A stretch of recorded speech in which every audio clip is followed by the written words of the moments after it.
everybody. Before we jump into today's episode, we have two sponsors we want to say thank you to for supporting this show.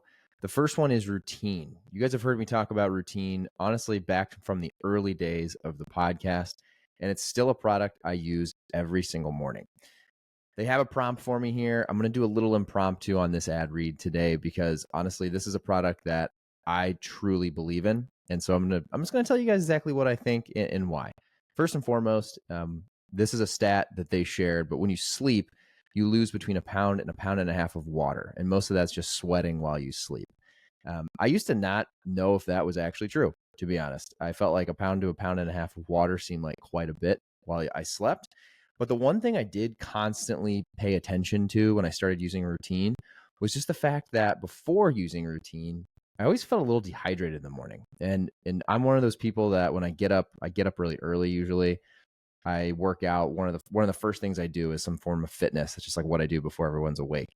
And so it's very easy for me to grab a coffee, pre-workout, an energy drink, something with caffeine in it, and just go.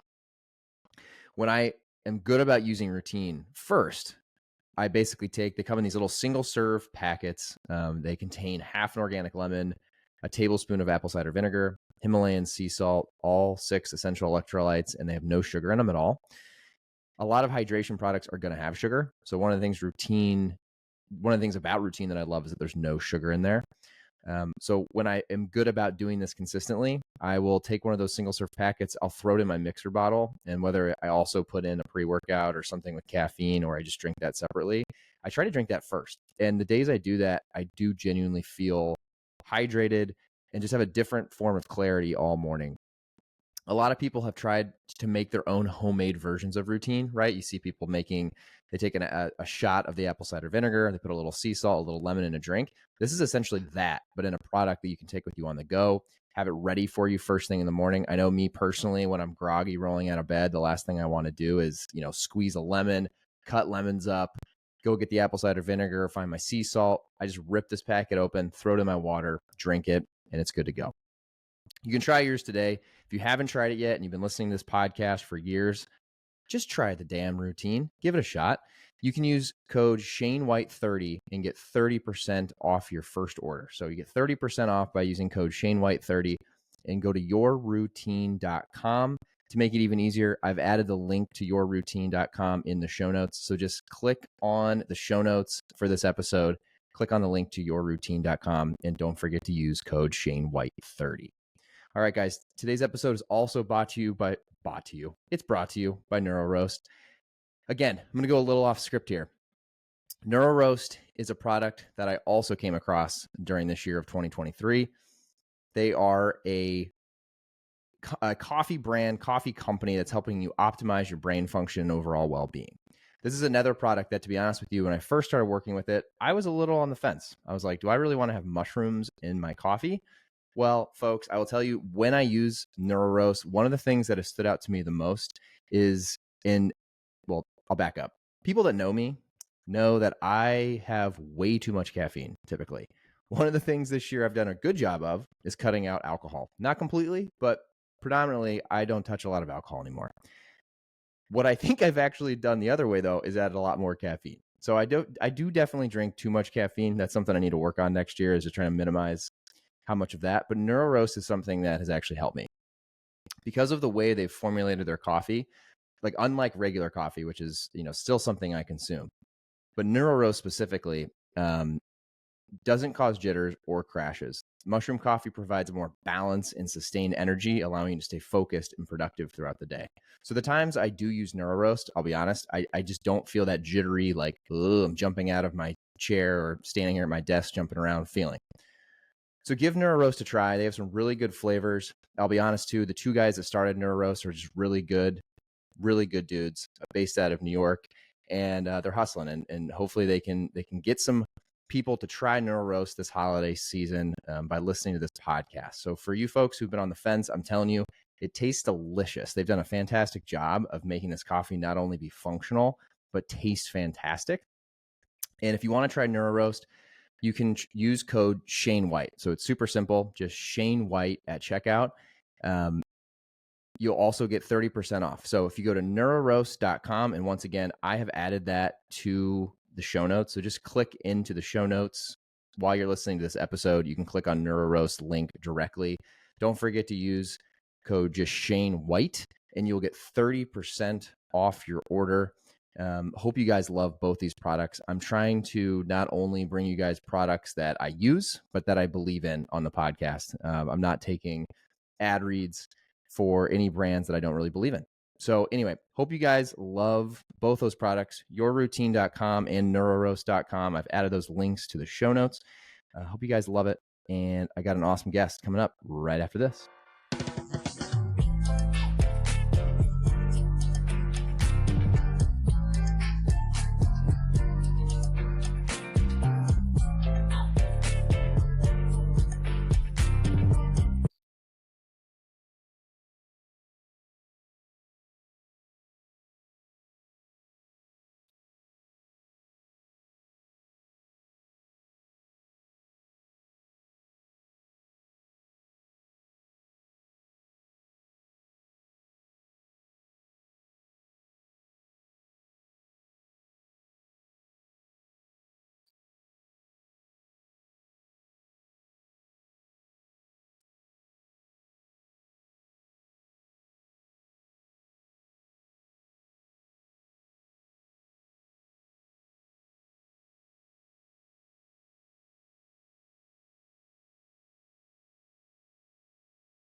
And then I never thought twice about it, to be honest. Wasn't something I really thought much about. I think I heard about people who were trying to cut back on alcohol, and I always thought it was kind of weird, to be honest with you. I didn't think it was something that I would want to try or do.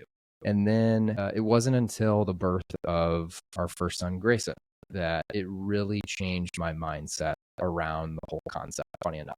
I remember vividly one of the first nights that Kelly could have a drink after giving birth, just like a glass of wine after we got home from the hospital. We're sitting down celebrating, and that's great. And honestly, like, it's funny nowadays, the only times that I really do want to have a drink, and I think in the future I'll definitely have a drink here or there on special occasions with my wife. That's really it. That's really all I care about as far as when I would want to have a drink. And I vividly remember when he was born, coming home and having a couple of glasses of wine. And it seemed, and this is just a funny correlation, it seemed like every time I would have that glass of wine, Grayson would have a rough night. And so that was kind of the start of the thought process of shit. Every time he has a bad night, I'm more exhausted. Looking at my Whoop data, for example, my recovery was that much worse because I had alcohol on top of sleeping poorly and being awake during the night. And at first, it hit me as like a health thing. Like, this is probably something I should consider. I should look at to improve my health. And then it turned into, I feel like when I wake up and I feel this way, I am operating at a level that is not optimal as far as being a husband and being a dad. And that's where it really started to turn in my brain of, are you doing this? Are you having this drink for you, or are you having this drink for what purpose? And when I started to feel like, hey, let's put this in Whoop terms, right? Like, I wake up every day from 0% recovered to 100% recovered. If I automatically am at 80% recovered or worse, alcohol impacts me 20%, let's say. Is that fair to Grayson? Is that fair to my wife when I'm, edgy or maybe just not as understanding? And it started to add up in my brain that this was something that just didn't make sense and didn't add a lot of value. Then I started going in last year into a lot of different just research and trying to understand what alcohol is really doing. And it was really eye-opening to me. It's one of those things that my big bet here on alcohol is, we fast forward 20 years when my oldest son's a year and a half old. So when he's in college, for example, I think people at that age will look back at us now in 2024 and think alcohol was similar to how today in 2024 we look at people who smoke, for example. I think we'll just look back and be like, wow, all the data was there. It was very obvious that that's really unhealthy and it's really detrimental to your overall well-being. Why were you guys drinking so much? The same way we think about smoking cigarettes today. And so I gave it a break. First break I did was 41 days last year. I gave it up for Lent, actually. And honestly, I haven't been the most religious person over the last decade or so, but I took it as an opportunity to do something difficult, right? Honestly, since I went off to college at the age of 18, I can tell you that every single weekend for me from 18 to 31 was genuinely looked at as every weekend was an opportunity to have drinks and have fun. That's a long time. It's a third of my life that I genuinely prioritized that drink on a Friday or Saturday over anything else. Like I was like, that's what the weekends are for. And so when I started to question what it's doing to me as a dad, as a husband, what it's doing to my overall health, and then I gave it a break. And when I gave it a break, the things over 40 days that were phenomenal were, I felt, the best word is I felt like deflated. Like as far as like I wasn't inflamed. Like I could tell where I used to be inflamed in my face, in my chest, in my stomach, everywhere. It was just like tightened. And if you're watching this, you can see my hands. I just felt like I was like pinched and tightened together. I also felt just clear-minded. There's something, I'll never forget this because I was doing it, in the spring, waking up on a Saturday morning, going for a run and not feeling a little bit of a nagging headache or hangover. It was so mind-blowing to me, which I realized pretty quickly, like, fuck, that's pretty weird. That's pretty weird that was so common to me, that waking up on a Saturday and not feeling that was this like revelation of how I could feel. And feeling really good became an addicting thing in itself. So I started to look forward to Saturday morning, getting up early and working out and not being hungover. So that was kind of the start of it, 41 days. And then honestly, all of last year, I would go through these little spells of not having a drink for a while, a couple weeks, maybe 2 weeks, just saying no more. So saying no to the random drink at a friend's house or the random drink when we go out to dinner, or just these little opportunities here and there where I would just say no, where I would always say yes and have more than a couple, right? And when you start doing that, I think I started to realize, number one, I just always said yes. Didn't really think much about it. Number two, I think one of the reasons a lot of people say yes is more of a cultural thing, and it's awkward to be the one not drinking in a social situation. And that I have so much empathy for. Genuinely, I do. And that was the hardest part for me. Now, I will say I'm very outgoing. I'm very extroverted. So that was easier for me to get over than I'm sure it is for most people. But if you can get past that part, I actually would argue that as time went on, I now enjoy being alcohol-free, sober, whatever you want to call it, around people I'm meeting, going to events, going to places. There's two things that happen. I just actually feel like a much more energetic version of Shane. I feel like a healthier version. I actually feel like I have more energy, more testosterone, whatever you want, whatever it is. I just feel better. So I'm more like me, which is like the true version of me. Number two, one of the things that actually always freaked me out, that I really just popped in my head as I'm talking through this whole thing I wanted to say today, going to these events, especially if you're driving, I started to realize, I would never be one of those people that would drink too much and drive. I've always felt, my parents raised me to never, ever, ever do that. But I would argue even having a drink or two, you might be like under the legal limit to drive, but I would argue it gives you this cortisol release and this worry and this tension to get home. And as unhealthy and as unsafe as that is when you're an adult, I think it got 100 times more intense for me personally when I had a kid.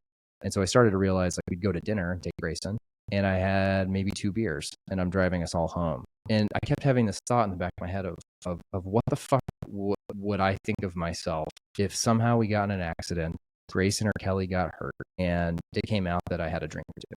So that was a big piece. That was a big piece for me. And then kind of to build on that, even there started to be this turning wheel in my head of, okay, well, what if something happens to Grayson now? Like, what if we're at the lake and he falls and he needs stitches, and I've had 2-3 cocktails and it's not safe for me to drive, and now I'm putting him at even a higher risk to drive him somewhere to get help. I've changed my mindset. I think most people who know I haven't been drinking think it's all about this like aesthetic reason that I like look better. That's a great byproduct of this for sure. That is by so many levels, so far down the priority list though, And I would argue the safety of my family and being able to protect them is at the very top. And now that I've been doing it for a while, knowing that no matter how much fun Kelly and the boys have, or even around friends and family who are having fun, to know that they can look to me and make sure I can take care of them and get them somewhere safe. That's actually been one of the biggest joys of giving it up for the last so often. From a data perspective, I do definitely see better sleep performance, HRV improvement, resting heart rate improvement, all that fun stuff. It's a little biased because I'm also going through a tough time of life where we have 2 under 2. I'm working a lot. So there's a lot of other stressors besides alcohol. But I would say, like, the average, what my baseline is so much higher. And I just don't see these huge dips anymore that used to really be detrimental, I think, to the people around me. Being the one who can protect, care for, make sure people get places safely. That's a funny one that I had no clue I would care about until it started happening. And that one, for people who are listening, who you might be in a similar boat as me, that's one to just even consider. Like skipping that drink or two at the party. I can promise you when you get home that night and everyone's safe in bed, your wife's safe, your kids are safe, and also you're going to get a good night's sleep because you don't have alcohol in your system. It's a pretty big win, I would argue. It's a pretty big win, and one that I'm pretty proud to say, is a normal occurrence for me now. And then to fast forward, just to kind of leave everyone here again, trying to keep these weekly podcasts short and really under 20 minutes or so. Today is 100 days. So this is the longest streak I've ever been on. And again, not saying that in a braggadocious way, just saying, I think when I did 40 days, I didn't think 40 days was possible and didn't think I'd enjoy it. 100 days has gone by so fast. And basically I started the week after Gavin was born, my second son. So the game plan from here, don't really know. Don't have one. I actually, just by making to 100 days was just a cool thing to say that I could do. I think for me mentally, just to be like, yeah, you can do 100 days without alcohol. Come on. So I don't know the next time I'll have a drink. It could be tomorrow. I just know I'm not going to have anything today. And again, that sounds super AA type talk, and that's generally not, genuinely not what I'm trying to come off as today on the podcast. But I do think it's a powerful way of just taking it one day at a time. If there's something very special and there's a reason to, sure.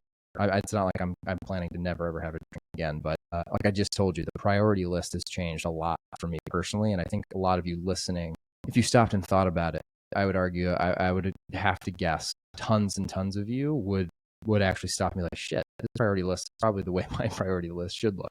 So if the point of today was number one, it's possible. I was certainly in the camp of someone who just loved to drink, loved to be the life of the party, have way too much every weekend. And kids genuinely changed that for me. If you're listening to this and this seems like this is something that you've thought about a million times and you just never have tried it, reach out by all means. I'm Shane.White on Instagram. Reach out. I would be happy to talk to anybody about just some of the things I've done. I think the biggest hurdle for most people is those activities, those events. I feel like you just have to have a drink to fit in. I think that's changing. I really genuinely do. I think that paradigm that's a shift that's happening. So I wanted to leave everyone with that. If you've ever just wondered how you could, take the first step, give me a shout. I'm happy to explain to you what I've done and some of the tips and tricks that I've learned. I think those can be helpful for people. Anyway, I hope everyone enjoyed this one, and I hope you learned something from it. I think for most people who even know me, they probably heard a little bit of a different side of why I've been trying to do this. And we'll see. Today's day 100. I don't know how many days I'll keep going, but I'm pumped to be here. Anyway, love all you guys. Thank you for listening. Like the show, leave a review, share it with your friends. All of it helps to build up the base of the podcast. So I appreciate you guys, and I will talk to you soon.